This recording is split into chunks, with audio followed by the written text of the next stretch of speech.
So, how's it going? My name's Seth, from According to Seth here. Today, I have the pleasure of speaking with Anthony Cousins, the director of the new found footage horror movie Frogman. How are you doing today?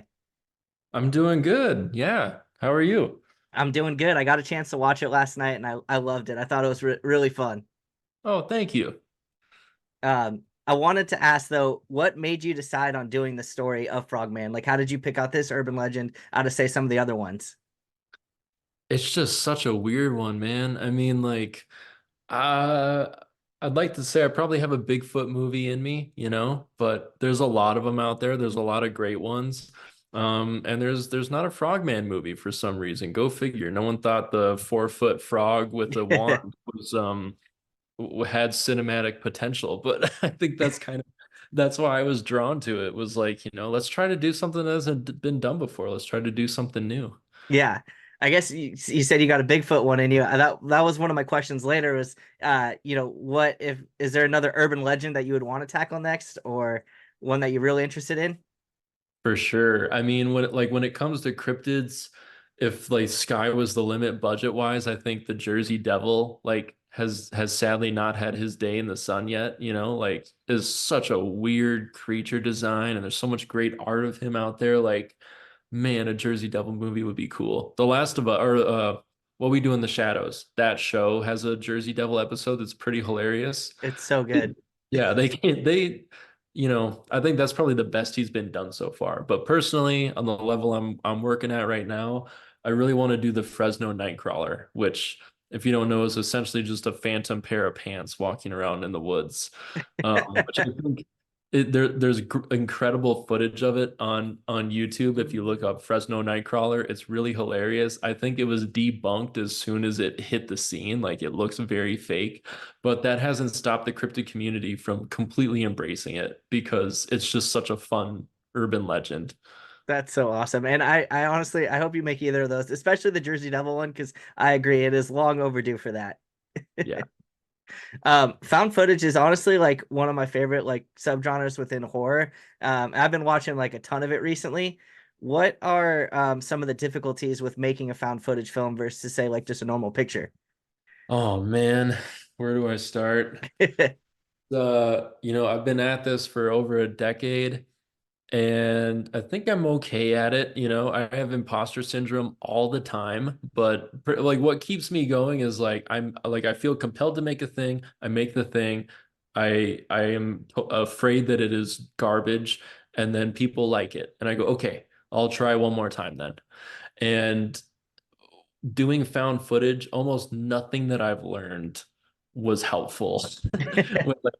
It's my first time ever doing found footage. I've done a lot of like traditional narrative stuff, and like all those rules are just out the door. It's a completely new set of rules. And I think the one thing that did help that is universal is filmmaking at its core is just one thing, and that's problem solving.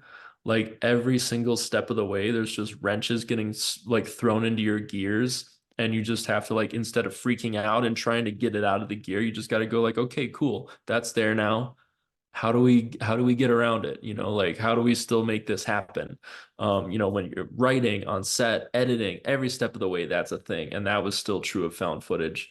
But I think the biggest difference is the authenticity. Like if it's a movie, if it's a story, it's got to have drama, right? Like that's what a story is like compelling drama. But you have to make it feel authentic, which is not as easy as it seems. And it's not as easy as just getting great actors and, putting a camera in their hands. Like there was still that's you need that. Like that was a huge part of it. But there was just a lot of like we tripped along the way a ton where like we shot stuff and then watched it back and it was like that felt so staged. We got to write something new. We got to go reshoot that. Whereas in traditional movie making, like the more drama the better, like you could cross the line into theatrical, which works sometimes and doesn't work other times.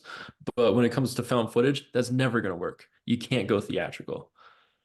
Yeah, I and I know you brought up the point about saying, it was like more organic and you're trying to make it like that. And I actually noticed that. And most of the found footage films that I've been seeing recently have been like a lot more darker in tone. And what I really enjoyed about this was there was a lot of humor in the beginning of this. And I thought it kind of made it more relatable and it makes it feel more real. Was that kind of the intention of adding more of the humor side to it?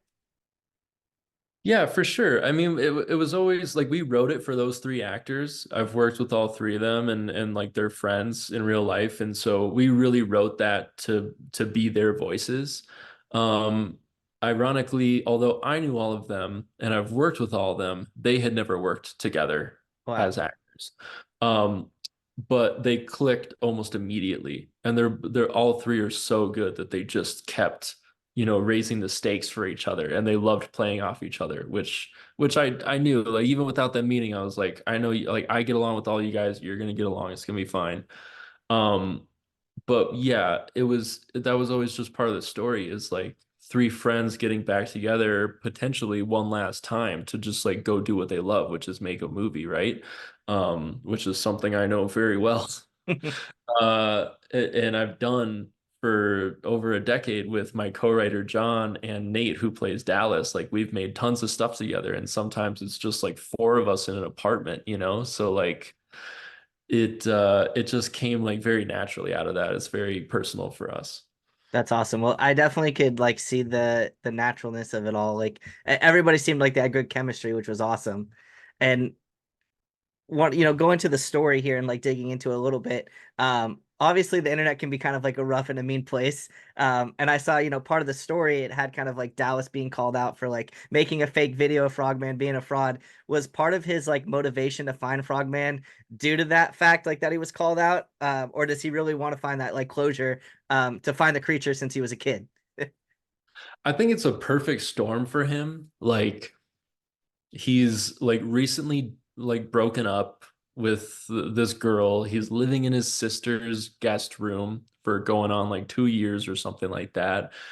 He doesn't have a job. Like he's just like kind of at rock bottom. And then this guy, like the one thing that he's done that is like semi-notable and successful is this accidental footage he captured as a kid. And now somebody's coming out and being like, yeah, that's bullshit. So like that kind of sets him over the edge. So I think absolutely getting called out is what kickstarts this whole thing. And actually there was a time where we thought that character needs to come back. And we actually shot an ending where the YouTuber that debunks his footage like shows up in the final scene, and it just ended up like derailing what this movie was about. Once you see it, everything that happens in the last 20 minutes, it's like the movie's kind of over after that. It was like Yeah, it felt like an epilogue that wasn't necessary, but it was fun to shoot. it was awesome. And I guess it kind of brings me up because obviously the Frogman shows up at some point. Um, how did you come up with that final design? Like I thought that was super cool. So how did you come up with it overall? We talked a lot about what he should look like. Um, should he look kind of mean? Should he look scary? Should he look dangerous? And when we designed the frog and when we started shooting the movie, I had this notion that it would be really funny if he was just a big dumb frog that just has somehow stood the test of time, like the Loch Ness Monster or Yeah. something, and there's no intelligence there. And, the way that people in town treat him, they're just like projecting onto him. Like there's really nothing there. I thought that was so funny, and I still think it's funny. But then we hit a point where like the third act was not working the way we wrote it and the way we originally shot like a little bit of it. Like it just was not, it wasn't working. And it was like, you know what? Why are we trying to fight what this real legend is? The real legend is that he has a wand. Yeah. Like he doesn't have a wand if he's not intelligent, right? Like whether it's technology or magic, like there's something going on there. So then we really leaned into that. At what point my idea that he's just a big dumb frog theory totally falls apart. But that's still the design we ended up with. But I'm happy he looks the way he does still, because I think it's fun that he's like sort of cute, He's like he's a little neutral. Yeah. He's not necessarily like super intimidating. Yeah, it was. I love the like when you first see him like behind the camera, and then how it like progresses, and then you finally see him with the wand, and it's just like it's the greatest thing ever. What uh, I really like there's some pretty cool practical effects in this movie. Obviously like the faces and things like that. Were Mhm. any of the frog like scenes practical at all, or was that like how did you film the frog stuff? And was there more challenges to doing practical versus doing non-practical? Practical effects are something that I'm really familiar with. I've done a lot of them. My good friend Ryan Shadley, who did all these effects with Becky Ingram, like he's a longtime collaborator. And that's really what we focus on. Pretty much every idea we have starts with like a crazy effect that we're like, can Mhm. we pull this off? Like that's I think neither like if we were making something that there wasn't a new effect that neither of us had done before, we probably wouldn't be all that excited to make something. So for this one, it was like, how about full body creature suit? And it's a giant frog. Um, and I had ideas of like effects that I wanted to see in the movie or scenes that I wanted to see that definitely had to be VFX. And we tried it and it didn't work. And like I'll take the blame for that. I think maybe I just like don't know very well how to handle VFX yet. I'm still Mhm. learning that side of things. But ultimately I think it naturally just went the way it was supposed to because we shot this movie on high eight. It's very raw, it's very like lo-fi analog feeling. And if there was a VFX like within that, like it would just stick out like a sore thumb, I think. The test that we did just like totally like pulled you out of it right away, where it's like the frog suit even if you know it's a suit, it's like really there and it's like in the location and like you can feel it and you can like see the light playing off of it in a way that you just can't with the VFX. So I think things shook out the way they were supposed to. Yeah, it's that's awesome that most of it was practical because it definitely looked really cool, and I loved especially towards the end when they're filming the frog kind of like coming in without getting into spoilers here. I loved how it was like shot and how it was like moving slower. It was just super creepy. Yeah, thank you. Yeah, and there's a little bit of a VFX, which Pierce and Peter that did our VFX, they did an awesome job because like I really wanted to give people like a decent look at the suit. Like, okay, you Yeah, came to see Frogman, here's Frogman, right? But like if you looked at it too long, just the way it was, it started to feel like a suit. So they added these really subtle things like the throat, inflating, a little bit of an eye blink they did the tongue and those subtle things I think really bring it to life. definitely. I agree 100%. Um, how did you get the sound for the frog? Like for the Um, frog man? that was our sound designers, Ben and Spencer. I've worked with them a few times now. They did the Scare Package movies. They did my short Face Explodes. So I love working with those guys. I gave them one note and it was a terrible note. And it was just like, you know how when you hear the dinosaurs in Jurassic Park, you know exactly what it is the second you hear it? Do that for Frogman. That was my one. It's like that's yeah, just make it sound like the most iconic movie of all time. But I think they did a pretty good job. Yeah, I wanted it to sound like a creature, to be kind of threatening and like creepy and freaky, but still just kind of sound like noises that frogs make, which like we did like we went back and forth, me and them, with like different real sounds that various frogs make, and it's insane. There's like such a crazy like catalog of different. Some of them straight up like, squeal and scream, and some are real low and bellowing. Like it was fun to be like, well, what if we put a little bit of this in there, a little bit of that? Well, the end product was definitely creepy. Like the first time I heard it, I was like, what the heck is that thing? Nice. So it was really cool. I have just a few more questions here for you. The one thing I want to know, when they were trying to find Frogman, they used this like flute thing. Is that actually part of the lore, or did like what was that? Because it was awesome. That is not part of the lore. That's something I don't even remember who. who came up with that. Probably John. Um, but yeah, that's one of my favorite parts too. It's so funny. I think It's so that's great. so funny. But it does, like, even though it's not part of the lore, I feel like it just kind of like fits in with the whole wand thing. Like he's just a weird cryptid. Like there's no other cryptid that comes along with like accessories and like like all these weird things. So the flute just felt at home. Yeah, that thing was awesome. I love that like inclusion of it, and it honestly kind of reminded me of like Power Rangers when they're trying to call the Dragon Zord. Oh, totally. Yeah, I didn't even think of that. Yeah. That's why I was like, wait a second, what's Play at going on night. here? Yeah, which was great. Do you have a favorite moment like from filming anything that like or favorite memory from set? I think my favorite was shooting in the cave. That was so much fun. I mean, it really was just like this muddy, leaky, wet cave. And we really just like put our actor Allie in that mud and did a little birth scene in an actual muddy cave.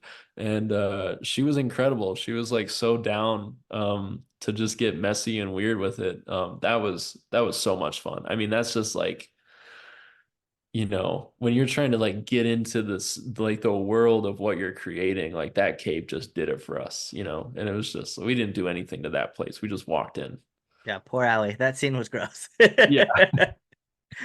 Is there anything you want people to know about this movie? I know it releases March 8th. So is there anything you want people to know before they dive into this awesome lore? I mean that it truly comes from a place of love. Like it's a really we kind of talked about how it's a pretty personal story. Like I was turning 30 when we started writing it. So there's a lot of me in Dallas and my co-writer and Nate. Like there's a lot of us in Dallas just like never giving up at the film thing, but frequently feeling like, what the hell are we doing? Like should we give up? Should we like go for another career? And like, as Frogman is Dallas's like last push at like, let me do this. I'm gonna do this thing that I've dreamed about forever. Like that's really what we did.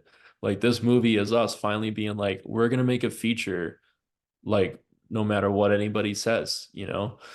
Um, so it's a very personal movie, and we really love found footage. Like, it gets a lot of flack here and there, but like you said, there's been great found footage recently.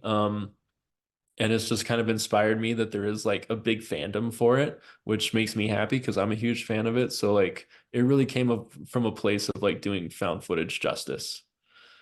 That's awesome. Yeah. Found footage is definitely underrated, that's for sure. Yeah. But I really love your movie. I really enjoy you taking the time to speak with me today. And the movie comes out on video on demand March 8th. Make sure you guys go check it out and hope you all have a wonderful day, Anthony. Awesome. Thank you so much, Seth.